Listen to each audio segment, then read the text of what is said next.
हाँ, ठीक है ना। हाँ, तो ये दो बड़ी कड़ाहियां जो हैं चीन और अमेरिका, दोनों उसकी तरफ मेहरबान हैं। अब भारत की चिंता यह है कि एक तरफ अमेरिका, दूसरी तरफ चीन और बीच में पाकिस्तान खुश, और भारत चारों तरफ से घिरता दिखाई दे रहा है। 80% जो पाकिस्तान के हथियार हैं वो चीनी है, बिल्कुल। और आगे भी उसे हथियारों की भी जरूरत है। दूसरे जो युद्ध के साजो सामान हैं, सपोर्ट सिस्टम है, उसकी भी जरूरत है। आप देखिए कि ऑपरेशन सिंदूर के दौरान और उसके बाद ये दोनों महाशक्तियां पाकिस्तान पर कृपा बरसा रही हैं कि पाकिस्तान हाइपर एक्टिव है। कूटनीतिक जंग में भारत से आगे निकलने के लिए, बढ़त हासिल करने के लिए, अपने आप को चाक चौबंद करने के लिए वो लगातार बड़ी त्वरित गति से एफर्ट कर रहा है। जो अपनी पहल कर चुका है, चाहे वो अमेरिका के साथ उसके पुराने संबंध हो और चाहे चीन में अमेरिका का इन्वेस्टमेंट हो पुराना है। न केवल पाकिस्तान दोनों को साध रहा है, बल्कि दोनों भी पाकिस्तान को साधने में लगे हैं। दोनों चाहते हैं कि पाकिस्तान उनके साथ रहे। जब दुश्मन दो नावों पर सवारी करने लगे तो समझ लीजिए कुछ बड़ा खेल चल रहा है।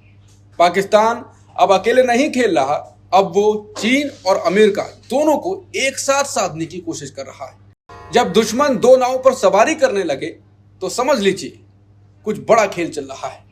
पाकिस्तान अब अकेले नहीं खेल रहा, अब वो चीन और अमेरिका दोनों को एक साथ साधने की कोशिश कर रहा है। एक तरफ उसके विदेश मंत्री अमेरिका में जाकर वाशिंगटन की वाइन पी रहे हैं, और दूसरी तरफ आर्मी चीफ आसिम मुनीर चीन की चाय के प्याले में डूबे हुए हैं।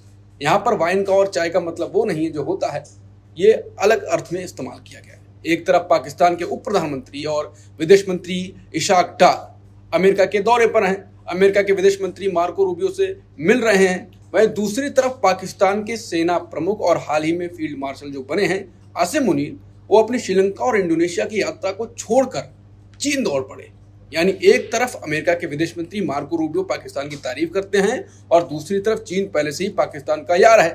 अब भारत की चिंता यह है कि एक तरफ अमेरिका, दूसरी तरफ चीन और बीच में पाकिस्तान खुश, और भारत चारों तरफ से घिरता दिखाई दे रहा है। नमस्कार, मैं हूं अंकुर और आप देख रहे हैं सत्यम जी का खास शो बेबाक मुकेश। मुकेश जी, पाकिस्तान की रणनीति दोनों नावों पर पैर, और अमेरिका और चीन दोनों विरोधी भी हैं, और पाकिस्तान दोनों पर बैलेंस करने की कोशिश कर रहा है। आप ये कह सकते हो कि पाकिस्तान दो नावों की सवारी कर रहा है। हाँ। आप ये भी कह सकते हो कि पाकिस्तान के दोनों हाथ हाँ। कढ़ाई में हैं। हाँ। ठीक है ना। हाँ। तो ये दो बड़ी कड़ाहियां जो हैं चीन और अमेरिका, दोनों उसकी तरफ मेहरबान हैं। आप देखिए कि ऑपरेशन सिंदूर के दौरान और उसके बाद ये दोनों महाशक्तियां पाकिस्तान पर कृपा बरसा रही हैं। बिल्कुल। लगातार अब देखिए पाकिस्तान के जो फील्ड मार्शल बने हैं स्वयंभू, वो अमेरिका गए और उनको इतनी तवज्जो दी कि उनके साथ लंच किया राष्ट्रपति ट्रंप ने, और फिर एक के बाद एक सिलसिला वहां जाने का। इशाक डार साहब भी वहां डेरा जमाए बैठे हैं।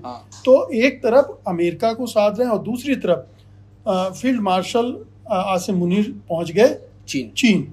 अब चीन में भी उनकी वहां के विदेश मंत्री वांग यी से मुलाकात हुई है, और उस मुलाकात के दो वर्जन सामने आ रहे हैं। एक वर्जन तो जो पाकिस्तानी अखबार हैं वो दे रहे हैं कि जो रिलेशनशिप है वो उसमें और डेप्थ बढ़ी है, और आपसी सहयोग की बात हो रही है, और जो जियोपॉलिटिक्स है इस खित्ते की, इस इलाके की, उसको कैसे और मजबूत किया जाए, उसमें अपने पक्ष को, वो बात हुई है। और दूसरी तरफ अगर आप भारत के मीडिया को देखेंगे तो उसमें इस तरह की बातें हैं कि आसिम मुनीर को जमकर झाड़ पड़ी है। झाड़ किस लिए पड़ी है कि जो चीन के लोग काम कर रहे हैं पाकिस्तान में, उनकी सुरक्षा को लेकर उसको हड़काया है, और जो सीपेक का जो इकोनॉमिक कॉरिडोर का वो प्रोजेक्ट है उसकी सुरक्षा को लेकर वांग यी ने उनको हड़काया है।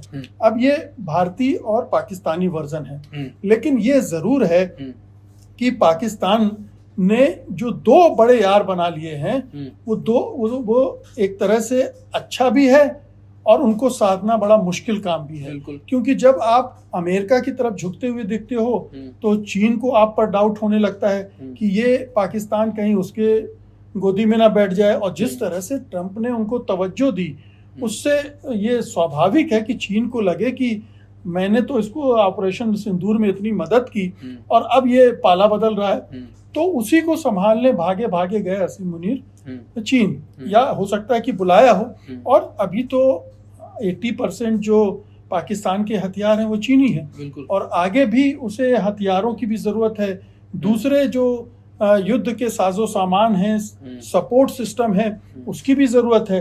तो हो सकता है कि उसके लिए भी बातचीत हो रही हो, क्योंकि ध्यान रहे भारत ने ऑपरेशन सिंदूर बंद नहीं किया है, बिल्कुल वो जारी है। सीडीएस चौहान ने कल ही बोला है। बिल्कुल। और बहुत सारे लोग मानते हैं कि ये युद्ध विराम हुआ है, अभी लड़ाई एक और होनी है।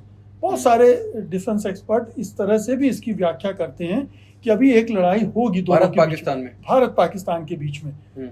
हालांकि मुझे नहीं लगता कि आज की तारीख में उस तरह का कोई बन रहा है। और खासतौर पर जब अमेरिका इस तरह से इस पूरे मामले को देख रहा है कि न्यूक्लियर वॉर हो सकती है और उसको रोकना ट्रंप अपनी एक बड़ी उपलब्धि बता रहे हैं, तो वो उस हद तक जाने देंगे पाकिस्तान को। लेकिन ये परिस्थितियां तो बन गई हैं। बिल्कुल। और इसको एक नजरिया और ये देखने का कि पाकिस्तान हाइपर एक्टिव है। कूटनीतिक जंग में भारत से आगे निकलने के लिए, बढ़त हासिल करने के लिए, अपने आप को चाक चौबंद करने के लिए वो लगातार बड़ी त्वरित गति से एफर्ट कर रहा है। वो दोनों महाशक्तियों को विश्वास में लेने की कोशिश कर रहा है और दोनों महाशक्तियों से क्या क्या फायदे उठा सकता है वो भी कर रहा है। आपको नहीं लगता कि आपने शुरुआत जब इसका जवाब देने की शुरुआत की तो आपने कहा कि दोनों हाथ कढ़ाई में हैं, कढ़ाई में तेल अगर गर्म हुआ, कढ़ाई में से मतलब होता है कि कढ़ाई में पकवान रखे हुए हैं। बिल्कुल। आप दोनों हाथों से मान लीजिए उसमें पकवान नहीं है, उसमें गर्म तेल है, क्योंकि आपका खतरा भी, बैकफायर भी तो हो सकता है। बिल्कुल। चीन कैसे चाहेगा कि आप अमेरिका के बार बार यहाँ पर भाग रहे हैं, चीन और अमेरिका का अलग चलता है। अगर बैकफायर कर गया तो उल्टा दांव पड़ जाएगा, या पाकिस्तान संभालने की कोशिश कर रहा है और कर भी लेगा, तो ये तो भारत के लिए कितना बड़ा खतरा होगा, सवाल इसमें ये भी जुड़ता है। नहीं, ये रिस्क तो होती है। जब आप इतने बड़े देशों को, दो परस्पर धुर दुश्मन शत्रु देशों को आप साधने की कोशिश करते हैं, तो आप हमेशा डाउट में रहते हैं। तो आप इसको अतिरिक्त चालाकी भी कह सकते हैं, ओवर स्मार्टनेस भी कह सकते हैं, या इसके खतरे होते हैं। जब आप ओवर स्मार्टनेस दिखाते हैं तो आप मुश्किल में भी पड़ते हैं। बिल्कुल। लेकिन ये पाकिस्तान की जो जियोग्राफिक लोकेशन है उसकी वजह से वो दोनों के लिए महत्वपूर्ण है, और दोनों उसको साध, न केवल पाकिस्तान दोनों को साध रहा है बल्कि दोनों भी पाकिस्तान को साधने में लगे हैं। दोनों चाहते हैं कि पाकिस्तान उनके साथ रहे, तो पाकिस्तान को दोनों नाराज भी नहीं करना चाहते। ये एक ऐसी चीज है जिसका पाकिस्तान जमकर इस्तेमाल कर रहा है और सफलतापूर्वक इस्तेमाल कर रहा है, उसके फायदे भी उठा रहा है। तो ये तो एक बात हो गई। सवाल उठता है कि भारत इसको कैसे काउंटर करेगा। बिल्कुल। तो जहां तक अमेरिका का ताल्लुक है, उस मामले में मुझे लगता है कि अभी भारत सरकार को समझ में आ गया है कि इसे अभी वक्त लगेगा, टाइम लगेगा वाशिंगटन में चीज़ों को बदलने में। थोड़ा ठंडा पड़ेंगे, ट्रेड डील होगी, उसके बाद ही कुछ दूसरे इनिशिएटिव लिए जा सकेंगे। लेकिन चीन के मोर्चे पर पहल शुरू हो गई है। आपको पता है विदेश मंत्री जयशंकर वहाँ गए थे, उसके बाद से एक एक करके कई मेजर अनाउंसमेंट हुए हैं, जिसमें टूरिस्ट वीज़ा देने की नंबर बढ़ा दिया गया है। फिर ये भी हुआ है कि LAC पर और बातचीत हो और उनको रिजॉल्व किया जाए इश्यूज को। तो भारत भी ने अपना पहलू बदला है। भारत अब पूरा एंटी चाइना दिखने के बजाय चीन के साथ अपने संबंधों को सुधारने की दिशा में बढ़ रहा है, ताकि जो पाकिस्तान पर उसका जो प्रेम है, आशीर्वाद है, वो थोड़ा कम हो और हमारी शत्रुता भी कम हो।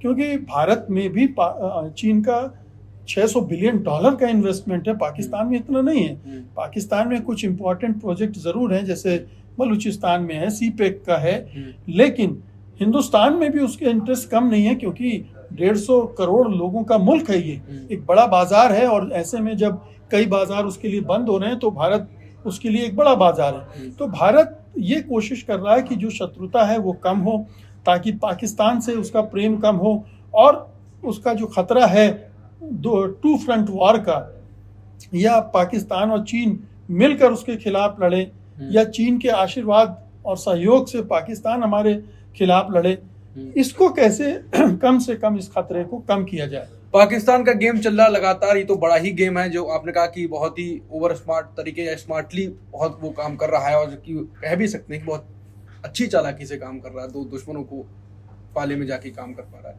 अब आपने कहा कि भारत भी अब थोड़ी स्मार्टनेस तो दिखा रहा है, चीन की तरफ जा रहा है, अमेरिका से बातचीत तो चल ही रही है, थोड़े रिश्ते तो उनसे अभी भी तकरार के ही चल रहे हैं। मोदी जी ऐसी चाल चल पाएंगे, आपको इतना भरोसा है? क्योंकि चीन के साथ तो झूला भी झूले थे, उसके बाद क्या हाल हुआ। चीन हमारा दोस्त तो नहीं बन पाता कभी, शुरुआत से लेके अभी तक। चीन पे भरोसा हम नहीं कर पाएंगे तो चीन से रिश्ते कैसे सुधार पाएंगे? सफल ये प्लानिंग मोदी जी की होगी अमेरिका और चीन को ले जाने की, कि यहाँ पर भी बैलेंसिंग के चक्कर में हम हो जाए? नहीं, देखिए अब सिचुएशन थोड़ी सी बदल रही है। जो पहले चीजें थी वो वैसी नहीं रही हैं, और जो RIC वाला जो प्रपोजल है, रूस, इंडिया, चाइना वाला माफ कीजिए, तो उसकी वजह से चीजें बदल रही हैं। तो ऐसा नहीं कह सकते कि पहले शत्रुतापूर्ण हमारे रिश्ते रहे तो कभी बदल नहीं सकते हैं। चीजें बदल रही हैं, पूरी दुनिया बदल रही है, सारे रिश्ते बदल रहे हैं।